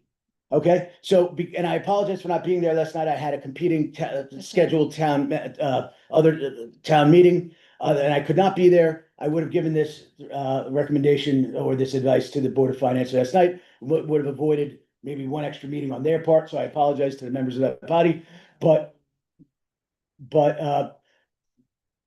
I would recommend is, from a procedural standpoint, that this body, I guess, this body can take no action, and I can simply submit to the Board of Finance my opinion with recommendation that at its next meeting, it take action under 7-347. And if it determines that it's in the town's best interest to make this transfer after that specific finding, then it can simply make the transfer. I would say, based on the historical practice of this town, it seems transfers have been referred to the town meeting under 7-347. It seems like that's not necessary, but it's been a historical practice of this town. Okay, so I'm not going to say whether or not they should take action distinguishable from historical practices or not. But then, are you saying that it's been the practice of the town to settle a debt and then go to a town meeting to have their approval? No, I'm not saying that. Because there's two different issues here. One is a regular appropriation that we have to go to the town meeting. And then there's an issue of the power this board has under 7-12 to settle a dispute. It makes no sense whatsoever. If this body has that authority, it makes no sense to go to a town meeting where that authority can be dismantled. You don't have, It what I doesn't make did, sense, and I know that you recommended to the Board of Finance that they had to go to a town meeting. under 7-348. And that, this isn't it's not an appropriation, so that advice was incorrect. And I just wanna say that it caused a lot of confusion, and that's sort of been the norm with some of the advice that we've gotten. Okay? Well, And I do wanna make clear for people, 7-12, which you read part of it, but you skipped the line that says, you know, the Board of Finance has the authority to superintend the concerns of the town. Board of Selectmen. Board of Selectmen, I'm sorry, and adjust and settle all claims against it and draw orders on the treasurer for their payment. Okay, this doesn't say you have the authority to settle a claim and then you have to go get permission from the town. I'm happy to have a town meeting if you want the town to get an update on this. But it would not be a question where the town gets to have a vote on the authority that this board has, because we're not legally able to waive the right that we have as a board to settle the claim. Otherwise, you'd have to have the town meeting available at all these meetings that you had with Pullman and Conley where you're negotiating the settlement of a claim, and that's just not workable. Everything is dependent upon whether or not it's an appropriation or transfer. I believe in this instance, it's a transfer. Okay, if it's an appropriation, then under 7-348, it must go to a town meeting. There's no question about I that. There's agree. no I ambiguity. totally agree. If it's a I transfer, agree. then based upon the recommendation of the Board of Finance itself, under 7-347, it can make that transfer without a town meeting because it is operating within the original appropriated sum of the town meeting. As long as it's within the original appropriated sum of the town meeting, there is no need to go to a town meeting. But the Board of Finance has to take specific action. I got a couple of things. And when we're talking about amount of settlement and stuff, we did have discussion, but we approved the settlement. But we didn't approve, and I think you had even brought up, people will maybe expect it to go back because the original amount was approved at the town meeting. Right. So we didn't make a definite decision, but on the other hand, we were scratching our heads like, well, I read this thing that says the selectmen of each town shall, and I'm skipping the words in the middle, adjust and settle all claims against it and draw orders. And we said, well, if what we're talking about, the settlement is a claim, then what the hell does that mean? If it means all we can do is recommend it to the Board of Finance, and if they approve it, then the town meeting, you know what I mean? So I think we didn't have a definite, like it absolutely means this, but we're kind of like, well, if the way it's written, it doesn't really make sense. On the same topic, that 7-348 has a lot of words in it, okay? And I think over the years, I was telling Sal, like history, I said, well, okay, I went on the Board of Finance years ago, and Russ Von Baron was the chairman, and there was a different first selectman and a different town attorney, and they looked at this thing and squinted their eyes, and what they saw and what the town policy at the time was any line item that is exceeded by more than 20,000 would require, so any line item was where their practice, any line item in the budget. So, that was Which is not statutorily accurate. But Correct. which we were told, Right. because Right. there was a different first selectman, a different town attorney, a different Board of Finance chair and majority. And some complaining was happening that money was being spent and we weren't going to town meetings. And the town attorney pointed out that the words in this 738, it says So it was 748. 340. 347, 7-340. Yes. The one that has, the one that has the $20,000 Yes. number in it, and it says you're not supposed to spend or contract more than the. So when you look at the first sentence, it says, no town shall, expend or enter any contract. Which will exceed the appropriation for the department. And he said, and he's being criticized, you guys are, these line items going over, and he said, the statute says department, and it's like, yeah, you're right. Now, then, the other thing is, the word department in terms of municipality is not defined in the statutes or in our ordinances. So at that time, I mean, the word is thrown around, we could talk about a building department or a fire department or something, but kind of in our budgeting, sometimes we kind of say, well, okay, the tax collector, I mean, that's a department. And, but anyway, at that time, the administration said, no, we're defining department based on the audit. And the auditor takes things from our budget stuff and puts it into broader categories, and we think general government is one department. And we think, so all these little things like tax collector and town council. So there's a department that has, $1.5 million to $2 million in it. That is called general government. So with this definition, and it's not defined anywhere, so it just becomes. What they say, we say this is department. So that was part of it was,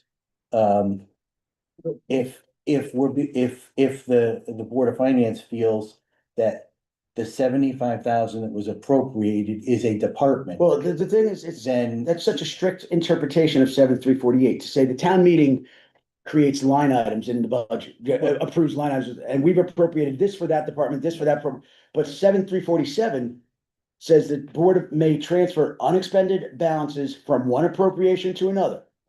Right? So it's clear, it's short, so when you look at the approved budget is the total sum of all appropriated funds, period. Within that, you have and so the practice of the town has been to be so strict as to say, within the appropriation. For a period of time, then it was less, because it was like, the town attorney then pointed at 347 and said, there's no limitation on dollar amount. Correct. 347. So they can transfer money around within the department, and only if, because usually there's something that's under expended and so on, but only if you exceed the entire appropriation for the department, would you have to go back. So almost never did they have to. Only if you exceed the total appropriation. I don't know what the current thinking is, and I don't know what the thinking is gonna be next week. And it's unfortunate that because we don't have a charter, I think a lot of people are like, we don't need a charter, there's like a default charter in the statutes. Not really. No, You've you're got right. these things, and so it all goes on what's the department. I kind of was like, what the hell is the department? If the department is the 75,000, then it needs a town meeting under this statute, right? But look at the No. title of the statute. No, No, I I would say no, it does not. It wouldn't. Under 7347, the board may transfer unexpended balances Right. from one appropriation to another.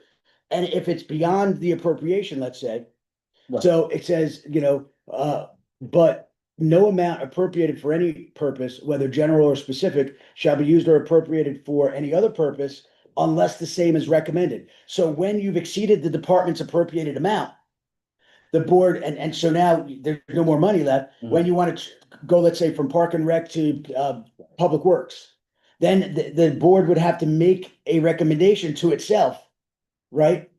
And then it could do it. So, and then, so there's the detailed meaning of 348, which it's okay to be more conservative. Of course. Which they have done, and say like every line item or something, but it's really not what it says, as it pointed out to us. And it's unfortunate that with different administrations and different town attorneys, you have to interpret that, and people can come to different things.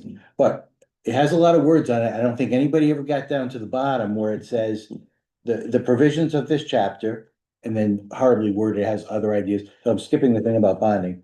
But it basically, it's the provisions of the entire chapter on the Board of Finance, including this 348, shall not be a limitation on settlement of claims or judgments against the town.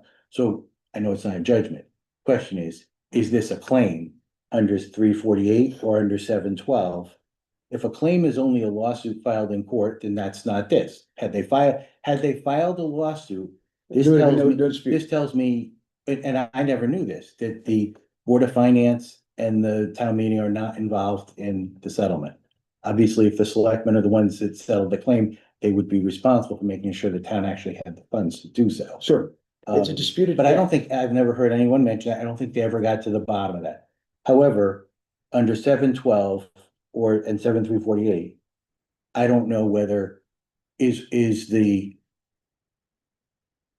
a claim a lawsuit filed in court, or is the more general dictionary definition, which includes a demand for But I would say, a demand for something that's lawfully owed, including money. I would say it's neither a claim nor a judgment, it's a disputed debt.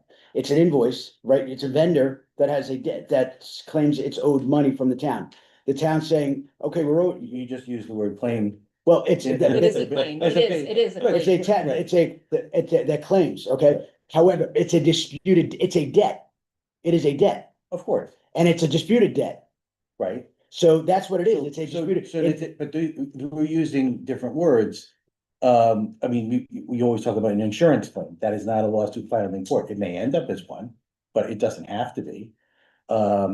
Especially if it's settled. So anyway, I don't know what the answer is, but so if a claim is only a lawsuit filed in court, then the 7-12 doesn't apply, and the 7-348 exception doesn't apply.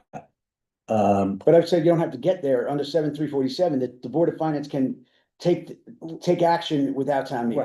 Right, but if a claim is, if the letter demanding payment is a claim, if it's the not lawsuit definition, then the Board of Finances doesn't need to be involved.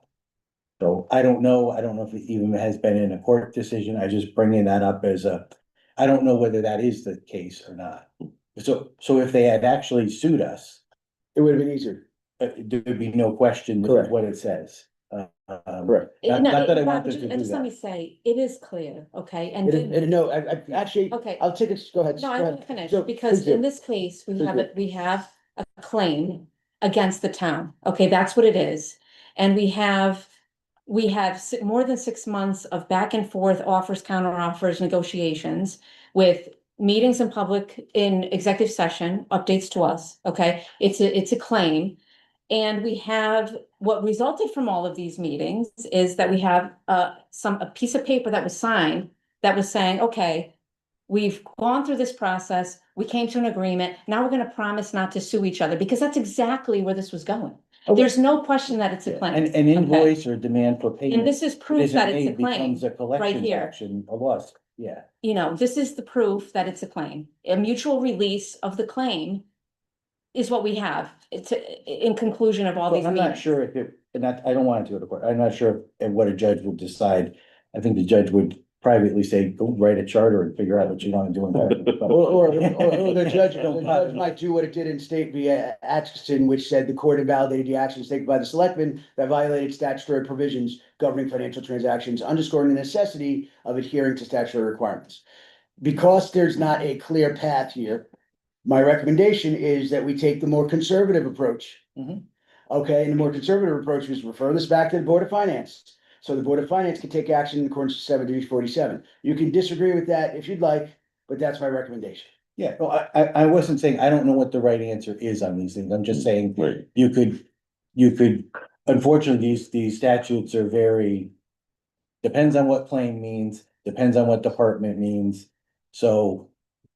We you could know, wordsmith if- ourselves if- right if to a a- loss. If a future administration in a week, and a different town attorney takes a look at it, they could say, they could come up and say. What Gina was just saying, this is clearly a claim It and the is a Board of claim. Finance has nothing to say about it. It's- Or they could say, I think it's more like, the first thing I talked about, it's what the town used to do years ago, every line item is a department and has to go to a town meeting. So- We would probably all agree it was a claim if we just didn't pay this and then we got sued for the full amount If rather they, than. if they had sued us, I don't think anyone could have, But that's I exactly don't want what them it's- to, because then the number would end up being higher then. Of course it would. If you're gonna make me sue you, yeah. And I can't remember if we disclosed the full amount or not, but it was a lot higher than, I mean, this is a good settlement for the town. There's no question. So I mean, I guess we. Yeah, so I think it's fine, to send it back, and I don't know what's gonna happen with, future administrations or different interpretations. Well, I we've don't done, think it doesn't make sense at this point to try to schedule. a have you town- signed this? Agreed. or no? Yes. Okay, so we have a mutual release that's signed. Sure. As far as I'm concerned, the board doesn't have anything to do, any action with the Okay. applicant right now. Well, do we want to refer this back to the Board of Finance? Well, then you've given a formal written opinion, right? I have. So, and they'll have this You, as you well. can, again, you can reject it. It's within your right to I reject it. understand. And I was going through, I was just I saying, just- I know that there's multiple potential interpretations of, but both under Russ von Baron and under the previous Democratic administration, they definitely did the transfers. You don't do a release of a claim, a mutual release of the claims unless you have a claim, like by definition. Well, that's not true. Well, give me an example. I'll give you an example. I could give you 100 examples, but I'm not gonna go back and forth. No, but You can take action. It's up to you. I think we just refer it back and, now that, the town attorney has, rendered an opinion, which I don't think they were aware of, it says, if you Right. want to make the transfer, you can. Correct. So Well, Vin and I think- talked last week because I was a little bit alarmed that he told the board that this had to go to a town meeting, that he told the Board of Finance and And I said, I when think it's. when I called, then he called me back and said that he was calling me back as a courtesy because, he's not getting paid to call me back. And just for the record, Seriously? that's what you said. Oh. That's what you said. And No, I no, said, no, no, no, no, you no. got I said I was paid. doing it under the retainer and I wasn't getting paid extra for this. Right. So let's keep the record straight. Oh, that's fine. That's fine. Nonsense. That's fine. He That's said not, Mr. getting Selectman, paid unless you need retainer anything further. and wasn't getting paid anything extra to talk to me. So that's what he said. And then after I explained my position, he said he would write an opinion, which is, Not what, Now we have- not what you'd like. Well, thanks for looking into it. Thank you. I think it's, And I thank you all for the time you spent. Thank you. Good luck to you. All right. I don't think I need to be here for public comment. I think I'm done. All right.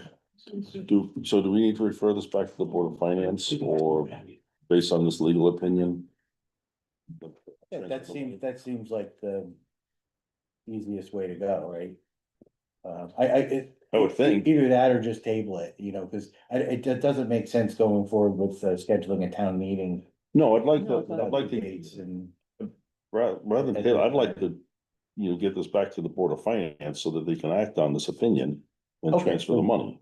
yeah, I mean, we So never we actually can sent take it to them. I think they referred it to themselves or whatever. But You know, we just. oh, I think you're right. Yeah. Yeah. But yeah, I think we should, we added this, we should refer the resolution back to the Board of Finance to consider in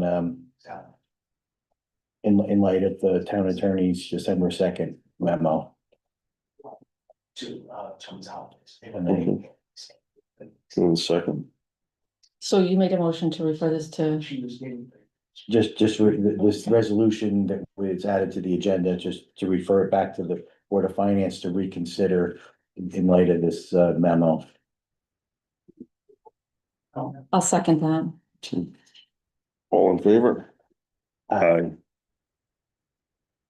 Hear you.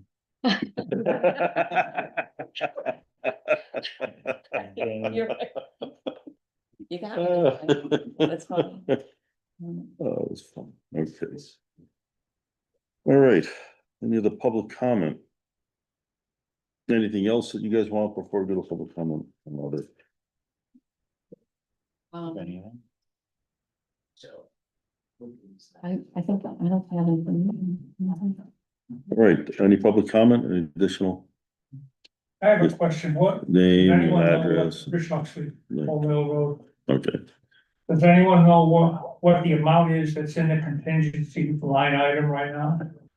contingency, It was, It was reviewed last night at the Board of Finance. Yeah. it was 61,000 and change was right, what was the last thing I saw reported by the finance director. How much? 61,000 and it's not exactly 61 something, yeah, but rounded off 61,000. Okay, and that fund is labeled contingency, right? and there's, I think approximately $500,000 in surplus.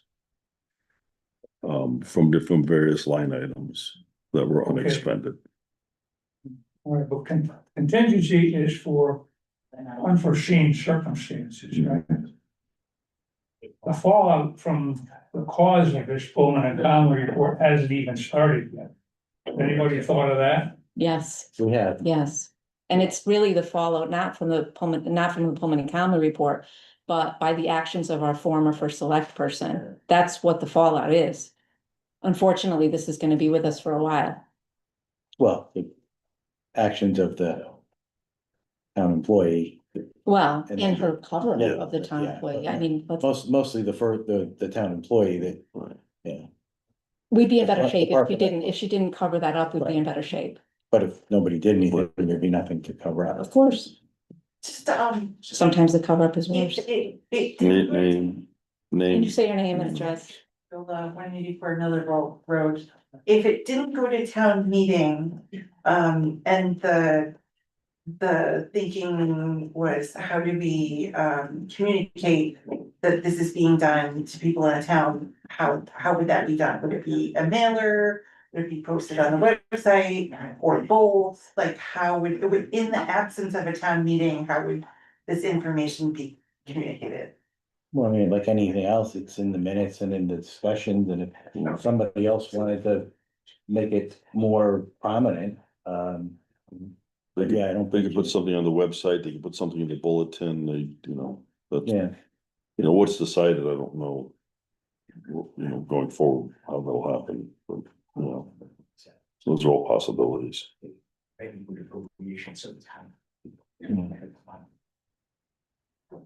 anything else? What did you? What was that? I couldn't hear you, Amy. So our term is coming to an end. We have maybe one more official duty this week in signing checks. Yep. Hopefully, we won't have a heart attack this week signing those checks. And I just want to say it's been, an honor to serve on the board for the town of Bethany, and I think, it's been definitely, a lot more complicated and a lot more stressful than I thought it would be at the beginning. I did do a lot more legal research on my own than I thought I would have to do, and I'm glad that I did that. And I'm glad that things, that people on the board, Bob, yourself, who you know talk through issues. Sometimes we agreed, sometimes we didn't. And I think there were a few people that sort of warned me about you at the beginning. And I think that, it's been really a pleasure serving on the board with you and talking through the issues that, I think in my opinion, we did our best to serve the town in the best way possible. So thank you. yeah, I mean, the first 6 months were very smooth, and the past 5 months have been smooth, and then there was some turmoil in the middle, but I mean, I guess when you sign up for it, whatever you get, and no, it's been a pleasure, and we agree on some things and we disagree, but I think it's always been respectful. I think so. And it's, there's nothing that says you have to agree with people on Of course, everything. and I think Sal, you'll be me, and then next go through, you'll be the minority person, and I think, I encourage you to, to tell people your opinion and what you really think about it. Oh, yeah, And you might be surprised at, being able to persuade people to see things your way.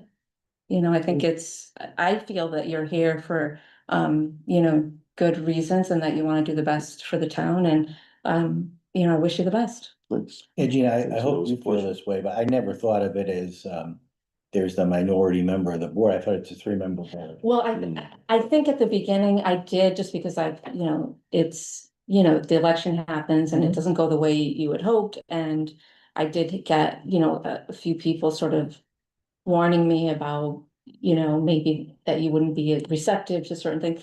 And it didn't really turn out that way. I do think that, especially, certainly with this group, it's been a 3-member board, and, again, sometimes you agree, you don't agree. And I think that I'm hoping that the next couple of years could be, meetings with less hostility and, room for disagreement and hearing people out, and, hopefully moving the town to healing. I think that would be great. Your future agendas are dull as can be.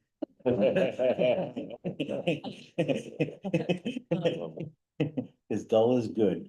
Yeah. Road work and If paving, we're right? citizens and taxpayers, we want boring. Yeah. Right, exactly. Or pothole, Yeah. right? Yeah. So, the next meeting, I assume will be hybrid. we're gonna all be in, with Liz, all the former, selectmen are gonna be in your hot tub with, cocktails. And we're gonna we're gonna zoom in. Oh, there you go. Raise a toast. Are you guys having fun there? Dave's gonna be like, I can take minutes from there.